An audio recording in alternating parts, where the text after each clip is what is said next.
Pleased to be joined by UFC bantamweight Caolan Loughran, fresh off his victory at UFC London last weekend against Nathan Fletcher. First of all, how you doing? Very good, lad. Very good. Home now in Belfast and throwing a wee bit of not switch off time, but still a wee bit of training. But just good to be home and secure the win first and foremost. Yeah, definitely. First of all, first question: when you presented with Nathan's name, obviously a guy you'd fought before, what were the initial thoughts? Yeah, I was very happy with it. I knew I could win, and as a competitor, anyone who's beat you, you want to get it back. Especially when he was.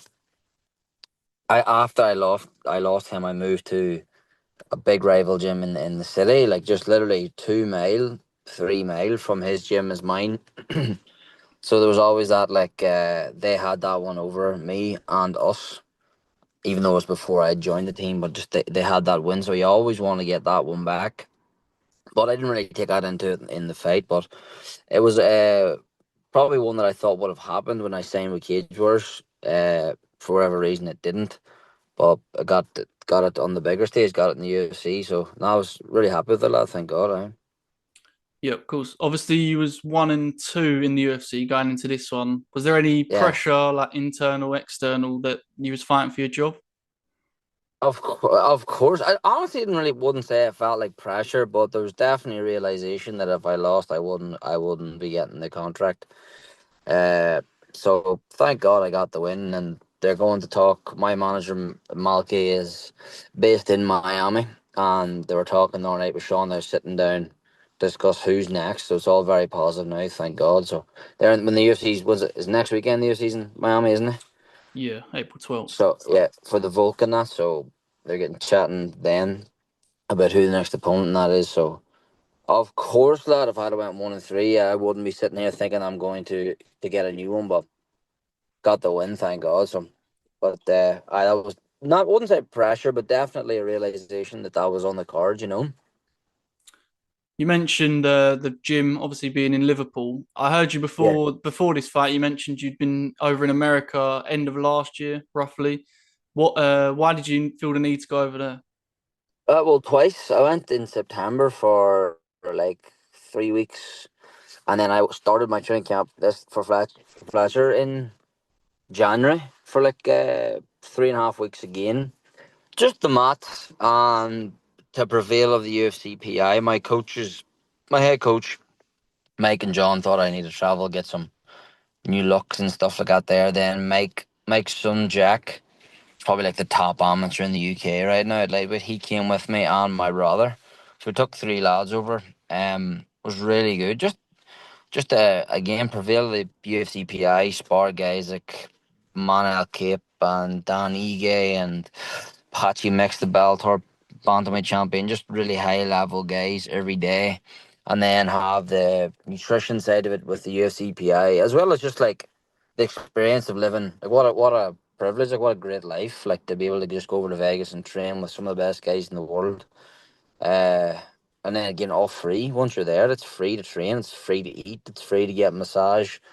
We just thought it just seemed like a good idea, and my coach is all on board with it. My team is my team. Well, I'll always be my team, but start my training camp over there. Just get them. Not even just like individual coaching or support. Just start it off with them elite level rounds, and then come back and get your team as we peak towards the fight. You know what I mean? Yeah, definitely. Obviously, into the fight now. You got the decision. It was a split decision. When the Yeah. final bell rang, were you confident you done enough? On my life, I was absolutely 100% confident I won. I thought that it was 2-1 to me, and that was going out. I watched it back, and it was even more 2-1 than I thought. That's me being 100% trying my best not to be biased. I absolutely, obviously know that he won round two. I don't dispute that like one bit, but like honestly, from the outside, like round one and three were relatively easy. Like being in there, me and him, I knew how tired he was in round three after that body triangle, like holding that for the whole round two. I knew how much that taxed his legs. And then they're trying to say that he caught damage in the look. Go on my YouTube and watch my last vlog. I had a cut 3 weeks before the fight. It's not hard to cut someone's eye. Uh, there was nothing. I actually kind of laughed. Like I like Nathan as a person. It's just that people around him I don't like. Like they were making out as if Nathan's just explosive Mike Tyson damaging striker now.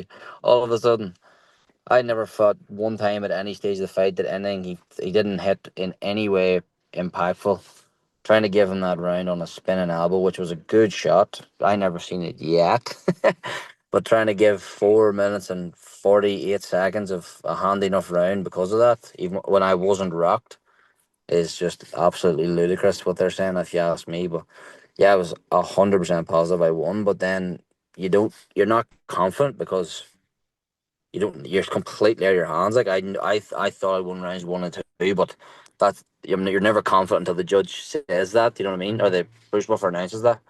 But yeah, I watched it back and I know for a fact I won rounds 1 and 3. You know. Yeah. Obviously, he was the second fight of the night, so I don't know how much you can say on this, but there was a few people saying after the event, obviously, a lot of decisions, no knockouts. People were Uh, saying it felt a bit flatter than usual UK crowds. Did you uh, feel that at all? Not one bit. Obviously, mine may have been a wee bit different because Paddy Pimlet is the man in UK MMA. He's the face. Like he's got a massive support, and a lot of scouters came down because of Nathan and Molly. So they weren't for me. Like I'm not lying, but there was what felt like a really really good atmosphere in my fight. And then at the end, whenever we did just unloads, went for a flurry against the fence, I could just hear the crowd reacting, and it was probably too short for that to be the case. But whenever he hit me that, and I was actually going to say, I was literally going to say to Nathan, "Let's go 50 G's. Let's just swing it out." But I didn't. But that's all was through my head because I hear the crowd reacting. But I wasn't able to get back to the late phase. Like obviously, Sean Brady uh, out wrestled Leon. It wasn't like a back and forth war, and obviously the home guy didn't win. That surely is going to impact that. I haven't watched the co-main yet between Carlos Ulberg and Jan, but I heard that was a bit of a spar type fight, was it? I haven't honestly haven't seen that. So usually, if like like the main events and the last few fights are a bit that if they're a bit like quieter, then that they people's going to leave with a bit of a sour taste in their mouth. But I didn't experience that, to be honest. No. Someone who didn't disappoint was the other Irish fighter on the card, Shauna Bannon. She was just after you, so I don't know if you saw it, but what did you think of her performance? She was literally after me, so I haven't seen the fight, but I've seen the her getting head kicked, basically knocked out, and then pulling it back to do that. Like that is unbelievable. Like see them when you like split decisions in a cage. She's obviously going to be discombobulated, concussed on the ground there, and then a lot of people just look for a way out. You'll get 265-pound men that at that point will look for a way out, but she regrouped, gathered herself, and went to finish the fight. Went to attacked the girl, and that's just something you can't teach, and that's something that she should be very very proud of herself. Like that's a lot of men women never would look for a way out when they're down there, but she didn't. She fought. This is fighting. It's the UFC. Some shit's gonna go wrong. Nathan had my back. Like there's some things are gonna go wrong at this level, obviously, but she found a way to get through that. Showed unbelievable grit and got the finish and deserved a deserving 50K. So she should be proud, and the whole of Ireland and Irish MMA should be proud. That's just very very good. Like, cause say you'll get heavyweight men will take a shot like that, and they'll look for their way out. But she just came out. She just came back for more and got the finish, and she's sitting with her fight purse and the 50K bonus. So fair fucking play to her. Deadly. So you mentioned a few Irish fighters there. You got obviously McGregor seems to be in and out of the game. He's doing whatever he's doing, but there's people like Paul Hughes, yourself, Ian Gary doing good Yeah. things. So what do you think the Yeah. current state of Irish MMA? How do you see it? I think unbelievably good. I'm about to go train with Paul Hughes here now in his gym over here in Belfast. Like pound for pound, like we're a very, very small nation. Like we're not going to have as much people as the country of fucking America, Russia, Brazil. These are like huge sport, like countries that like combat sports is just like America. They wrestle in school. In Russia, they're doing it from their babies. Brazilian jiu-jitsu is obviously Brazilian first and foremost. Like so, Ireland for a small country, we're obviously MMA is still a relatively new sport. I think we're doing very, very, very well. Um, to have, say, Ian and Paul have just took losses, but against elite level competition, and probably came out of them with more credit than they had going in, even without getting the decision. Shavkat and Usman Nurmagomedov are two fucking unbelievable fighters, like, so they're doing really well. Me and Shauna got a win at the UFC, the elite level, together on the same card. That's unbelievable.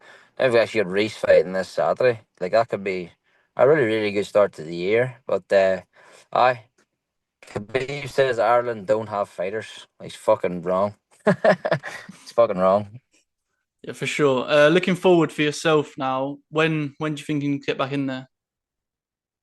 Well, again, my manager Malky is going to be talking to Sean Shelby next weekend. I originally called for Abu Dhabi, which I would take, of course, but then in the group chat with Malky and my coach Mike, they're both kind of saying that's a wee bit long. You want to keep you're off the back of a big win on a big show. Just keep the ball rolling. You know what I mean? Like, strike with irons hot, because people move on very quickly in this game. There's a new card in the UFC next weekend, and the next week you get forgot about. So yeah, I've just come from an S&C session with me and Tiernan, about to go to a boxing session now with Donald McNally and Fight Academy here, and then I'm back to Liverpool tomorrow night. So I can be right. I've got stitches here in my eye still. I need to get taken out. A couple of wee bits of bruises, but nothing too major from the fight, to be honest. So I look to go. I could go May, no problem. June would be good. July does probably now seem a wee bit far. If it was a big fight, though, I would wait. I want to get the right fight and focus on myself. But May, June, May, even July, but anything around that time. Get at least 3 fights this year, if not potentially four. You know what I mean? Obviously, who would you be looking to get? Who is the right fight? Any names? A Raul name? Rosas Jr. would be the I'd love fight that I love. I'd love to fight Raul Rosas Jr. I won last week. He won last night or Saturday night there. Um, that would be sick. He's calling for top 15 though, so if that came for him, I could understand why he would obviously go for that over fighting me. I've mixed. No, that'd be alright. But I think it'd be a good fight. He called for international fight week. If they want to throw me on a card with that, no problem. I didn't think he was impressive at all. I really do not think he's very good. CFC, everyone's got skills like Bob. Like I was actually on a mat with him in Extreme Couture for the sparring day when I was over there, but he stayed with his and I stayed with mine. We didn't spar with each other. But my brother grappled with his brother actually. But I'd fight him. I'd fight anyone in and around. I got tagged in a few fights. Bernardo Sopage, he's very good, but I would fight him absolutely. Cameron same, but he's a bit of a weight. Anyone, lad, there's a lot of guys in and around the weight class that are like, no, I'm not calling for top 15 guys, not stupid, like, but like anyone around my region, I'm good to go. Ricky Tursos, I got tagged in that the other day. I'd fight him. It's a good division, lad. So literally anyone in the UFC want to get me, anyone. So you mentioned your brother there. So you fighting brothers, another pair of fighting brothers, the Topuria brothers. I heard you mention there was something with this Alexander last year. Do you want to go into Uh, details what was going on there? I actually don't. I actually don't. Lad, sorry. I'll wait to see if we get a fight. It was nothing. People now keep texting for some big deal. It was nothing big. I went to go trim them, and just basically because I was in the same weight class, there was a bit of back and forth. They think that I talked a little shit to him, which I didn't really, to be honest. I had messages that I was going to go to the gym, and then when I got there, we had a bit of loggerheads, and I was just told don't come back tomorrow, and I was like, fair enough. I respect that. I still respect him and his brother hugely as fighters and as men. I think we've got good principles, good morals. Half cool guys. But I'd fight him. No, absolutely, I'd fight him next, no problem. I'd literally no problem. I think I said that he hadn't earned his place in the UFC originally, which he hadn't earned his place in the UFC. He fought little cans. He was off the back of Elia that he got in, but he is a top level fighter, UFC level. I'm not arguing that. I just said that he hadn't earned his place, which he hadn't. Like, I think his best record was like 3-2, and before that it was like 2-11. He hadn't earned his place in the UFC, but now that he's here, he is a top fighter. I'm not arguing that one bit. So I respect him and his brother hugely. It would be a huge name just because off the back of the Elias. It just naturally Topuria makes him a big fight. He's one of the big. He honestly becomes one of the biggest names in the division just because of what Elias done and have him in the corner. And then he had a good debut. He is a good fighter, so I would fight him absolutely no problem. But again, as time wise, I'm not waiting for anyone. I don't care. I don't give a fuck. But he said to me, "Good luck on the." As I was walking to the cage and stuff, they were cool that way.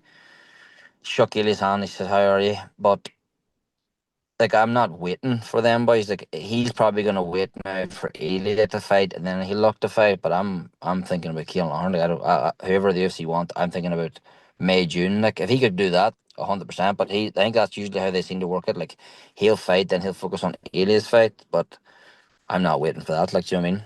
Yeah, fair enough. At the top of your division, there doesn't seem to be a standout contender, but there's a few rumours that O'Malley's going to be getting the next shot at the rematch. Do you see that Is going any there? different to the first one? 100% no. If I'm being brutally honest, like, definitely not. I see people talking about that. I heard Dana saying they want that rematch. Like, Sean O'Malley's brutally underrated, really, really dangerous. He can knock anyone in the world out 135 pounds, but like, honestly, not a chance would I give him in that fight. I rate Merab like so highly. Like, in terms of like pound for pound, like, I actually think he like, again, Elio mentioned him. He's definitely up there. Islam Makhachev, I think, is number one. I think I've got Merab too, just because I like look at the landscape of the UFC and I think, like, who could be worse to fight over 5 rounds than that wee bastard? He's he is an unbelievable fighter. I walked up to him at the last year the time I was in Vegas. Where I was at the it was I was at the Contender Series show, and I went up and shook his hand. And he goes, "You still want to fight with me, bro?" And I was like, he had literally just beaten Sean, Yeah. and I had no idea. I honestly, I was like, well, and then, but then I can't think of myself. I was like, well, you've got the belt now, so yes, I do want to fight you. But yeah, just an absolutely unbelievable fighter, and first and foremost, a hard worker.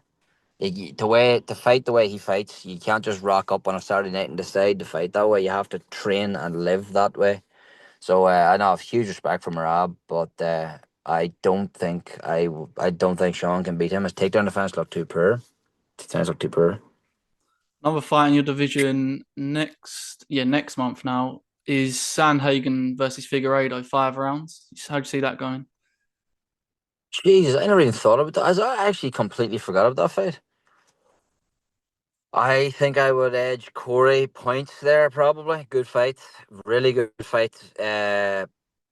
Piotr Piotr was a level above Davison Figueredo, but when he got him down early, Davison's jiu-jitsu is absolutely amazing. Um, I think they just lost. I suppose Corey just lost to Umar as well.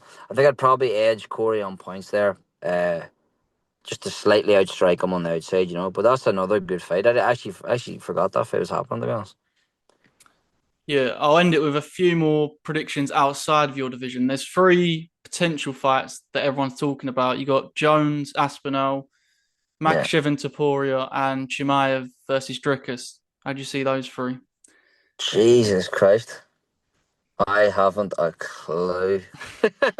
uh Sean Jones and Tom. Tom obviously used to train in my gym, back in my old gym for 3 years. Maybe I was training with Tom most days. I think that fight is probably the way Jack actually my gym put it to him was that's probably the best first round fighter, maybe most dangerous first round fighter of all time at the minute in Tom Aspinall against John Jones, who's probably the best 5 round fighter the UFC's ever seen. Drug cheat aside, which I don't obviously like, he is an amazing fighter.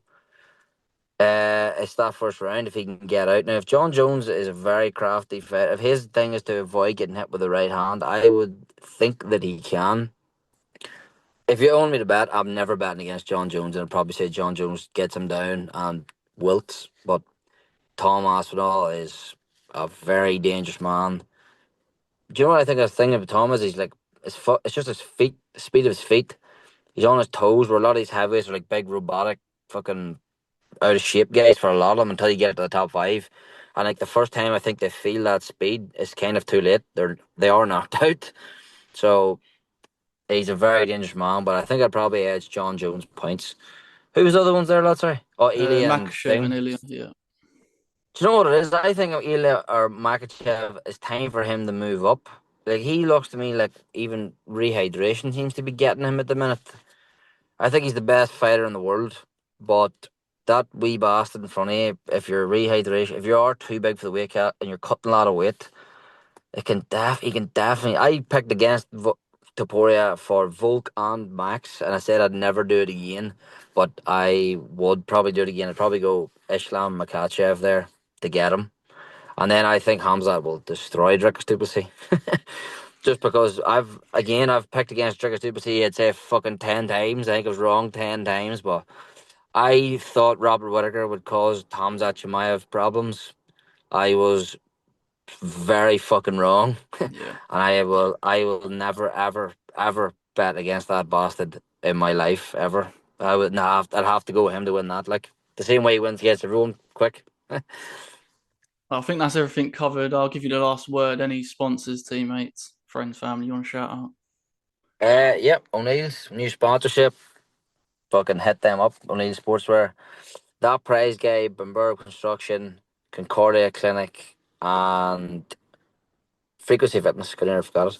That's all my sponsors. And then just tell my team and friends, family, thank you very much.